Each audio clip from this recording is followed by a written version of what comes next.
తిరుప్పావై అనేది తమిళంలో శ్రీ ఆండాళమ్మవారు రచించిన 30 పాసురాల సమాహారం.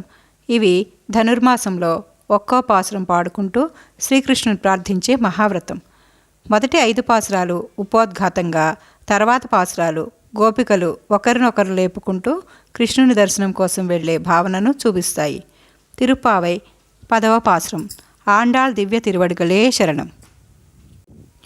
நோத்துச்சு வரக்கம் புகுகின்ற அம்மனாய் மாத்தமும் தாராரோ வாசல் திறவாதார் நாத்த துஜாய் முடி நாராயணன் நம்மால் போத்தப்பறை தரும் புண்ணிய நாள் வண்ணொரு நாள் கூத்தத்தின் வாய் வீஜந்த கும்பகரணனும் தோத்தும் உனக்கே பெருந்துயில் தான் தந்தானோ அத்தனந்தலுடையாய் அருங்கலமே తేతమాయ్ వందు తిరవేలో రెంబావాయ్.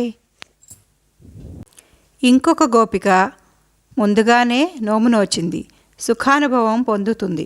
ఆమెతో గోదాదేవి తలుపులు తెరవకపోయినా మాతో మాట్లాడవచ్చు కదా, కుంభకర్ణుడు తన సొత్తు అయిన గాఢనిద్రను నీకు కప్పంగా ఇచ్చాడా ఏమి?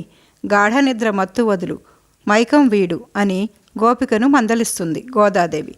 పరిమళంతో నిండిన తులసిమాలను ధరించి కిరీటం గల నారాయణుడు పుణ్యస్వరూపుడు అయిన ఆ కృష్ణుణ్ణి మంగళాశాసనములు పాడినట్లయితే పరా అనే వాయిద్యాన్ని మనకిస్తాడు.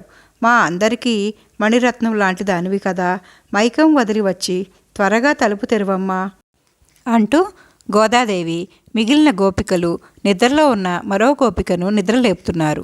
ఈ పాసురం వినగానే అన్ని కష్టాలు తొలగిపోతాయని పెద్దల విశ్వాసం.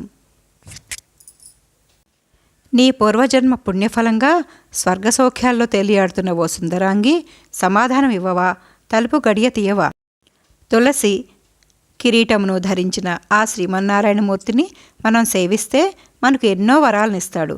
పూర్వకాలంలో శ్రీరామచంద్రుని చేత యుద్ధంలో సంహరింపబడిన కుంభకర్ణుడు ఈ లోకాన్ని విడిచిపోతూ తన నిద్రను నీకు ఇచ్చిపోయాడా?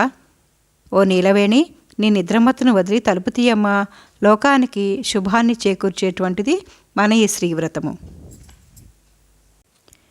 ఈ వీడియో కనుక మీకు నచ్చినట్లయితే ప్లీజ్ ఒక లైక్ చేసి, షేర్ చేసి, సబ్స్క్రైబ్ చేసుకోండి.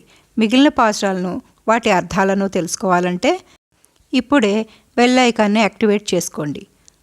మరొక పాసురంతో మళ్ళీ రేపు కలుద్దాం. నమస్కారం.